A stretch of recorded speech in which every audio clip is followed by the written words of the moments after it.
general theme is how does it feel to be a hypocrite? Right. Well, he sounds like a royal dirtbag. I was wrong about something. Magnificent! Magnificent! Magnificent! If we can be with ourselves, if we can understand ourselves, we can love. It's not my fault nobody can understand what you're saying. Let's go while we're young. 3, 2, 1. Just introduce yourself and tell me what you ate for breakfast. Hey, good morning. It's Matt here. No breakfast this morning. It looks like everything is working properly to me. Hopefully you can hear me this morning. Good morning, good morning, good morning. On this Wednesday, middle of the week, some call it hump day of the week. We'll leave it there.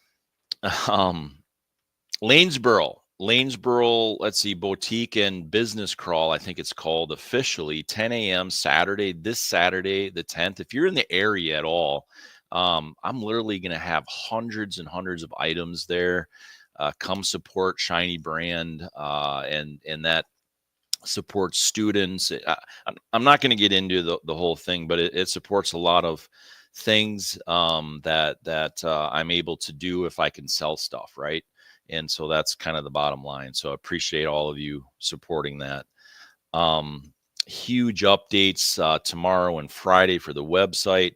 Hundreds and hundreds of pictures taken on the new items and everything. And so I've been just editing and doing all kinds of stuff with that. So everybody's exhausted around here because it's a group effort. So I appreciate everybody putting in all the effort around here, mom and dad and stuff. So, and you know, it's just great. It's a team. You know, we're in this world together. We need to just really support and do things regardless of our political bend or bias or religious bend or bias. Certainly, if it's a religious bend that is harmful to other people, let's definitely stand against that. But I think you understand what I'm saying. You know, we just have to come together as people, and that's what we're talking about. Whataboutisms here. So, whataboutisms. The second thing today, as I dig in deeper here, is to expose hypocrisy or double standard. And so I talked about Dave yesterday, and that I only have his first name. He came into my store. I never met him again. I don't know really anything about him other than he is a drunk driving advocate. I haven't seen him anywhere since or anything like that. He just, and I don't know if he was still doing it when he came in, you know, more than a dozen years ago now or not, but at any rate, it was a life affirming and life changing 2.5 hours ish that I got to talk with him. So what I learned as he continued, because I got defensive, as I talked about yesterday, and so go back to yesterday's and take a look at that, especially Matt Logan Official on YouTube, because Facebook is starting to take live videos down. But any rate here, we have Dave. I'm mad at him at this point. I'm at the point of asking him to leave.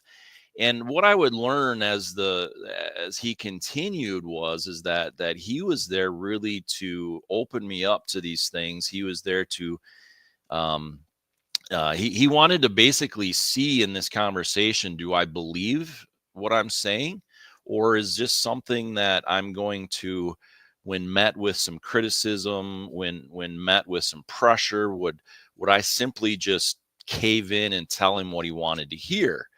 And so whataboutisms, I think they're extremely important. I think that whataboutisms are extremely important. I told you I would let you know some of my biases with this, and that is one of them. I think it's wildly important to have the conversations of whataboutisms. A weird term, I know, but that's just what people call it, I guess. But they shine a spotlight in this case. They expose or shine a spotlight on what inconsistencies might be on someone's stance. And so I think that's really important to understand that exposure, because if you don't have a set of standards for this political party or this religious church or whatever, you have the standard here and not over here, that is extremely hypocritical, and that's a wild double standard. So as he pushed me, he was looking for that. He was looking for, am I going to cave to him because he's leaning on me, or am I a believer in what I'm talking about, and that I am going to simply just stand up and say, look, here's the way I see it. I am a believer in what I'm talking about. And so he forced me into whether or not I would cave or not. He forced me to either stand there or run away, essentially. And I stood there and I talked to him, and when we expose some of those things, and we see it online all the time, it shows where a person's stance is. It shows where their standards are. It kind of undermines their credibility and forces a broader discussion. Excuse me, it either does one of those two things, is what I'm saying. It either undermines their credibility and kind of what their standard is, or it will force them into a broader discussion. Sometimes, and we see this more and more often, even in grown adults, it forces someone to just get mad and walk away. Now, I have a thing that I'm not going to do thumb wars with anybody. I don't care who you are. I'm not going to just message back and forth. If there's good dialogue that needs to be had, there's a lot of ways to call people nowadays. So let's do that at minimum, or even sometimes face to face. So that's kind of what happens. So what happens then in the next thing, it sort of creates well, let me say it like this. There's the psychology essentially of it leverages the human desire then for fairness and consistency. When we expose the hypocrisy on it then appeals to a broader audience for that sense of justice, because justice, after all, is supposed to be blind. And so that's the idea behind whataboutisms as the number two, exposing that hypocrisy and opening it up to whether or not they have a double standard. So let me give you an example. Dave comes in and confronts me. He's saying, is this the way that I want others to live, or is this something that I'm practicing? And that's, he did it boldly and directly, and it opened that up to that discussion. I was open to the discussion despite being defensive and mad.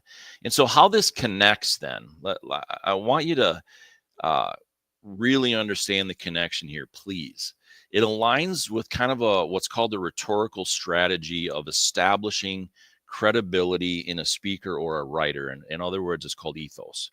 And it basically, when somebody brings these things up, the connection is how it challenges the opponent. In this case, we always see people as opponents.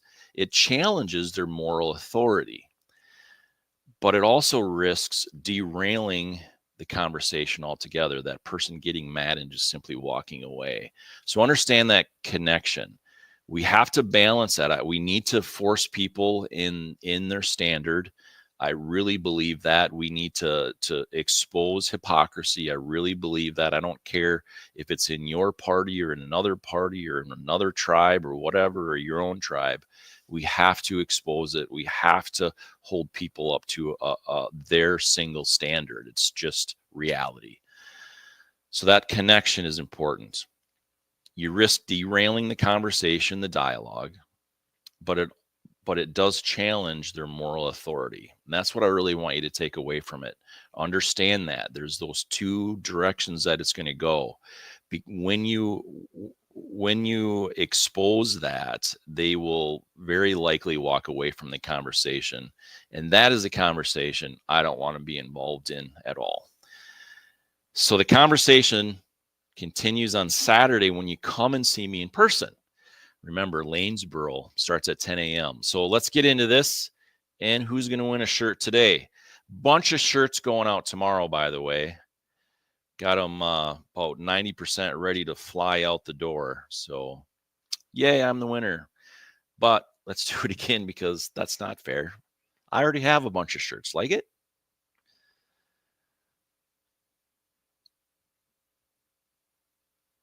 All right. Congratulations, Amy. So we'll get connected and get you a shirt here. Appreciate all of you. I love your messages. Keep them coming. I need fuel. Seriously, we all need fuel. Let's not just be takers. Let's be givers. I sent, let's see, 3 or 4 messages yesterday, just cheerleading messages. Not to pat myself on the back. That's not why I'm doing it. I love your messages. It truly is fuel for the fire. So I will see you Saturday. If not, you'll see me Monday morning at 6:30. Have a great day. You know what I just saw? Who is this guy? I call myself Podcast because of my podcast. I have exorcised the demons. This house is clear. So it's done. It's done.